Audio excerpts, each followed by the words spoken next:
So the inode is important to know because we're about to talk about hard links and soft links. So in Linux, when you perform a listing in a directory, the listing is actually a list of references that map to an inode. So when you create a hard link, a hard link is yet another reference to the same inode as the original file. A hard link allows a user to create two exact files without having to duplicate the data on disk. However, unlike creating a copy, if you modify the hard link, you in turn modify the original file as well as they both reference the same inode.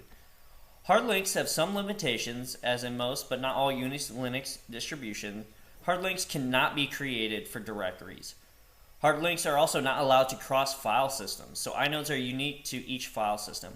Because a hard link is a second reference to the same inode, they cannot be used across multiple file systems. So if we have a hard link on one file system, it can't reference a file or a hard link on a separate file system on our computer. On the other end, we have soft links. So a symbolic link is similar to a hard link in that it is used to link an already existing file. However, it is very different in its implementation. A symbolic link is not a reference to an inode, but rather a pointer that redirects to another file or directory. So a symbolic link is also a soft file link. Symlinks do not have the same restrictions as hard links, as symlinks can be used to reference a file in another file system. Symlinks can also be used to point to a directory. Okay?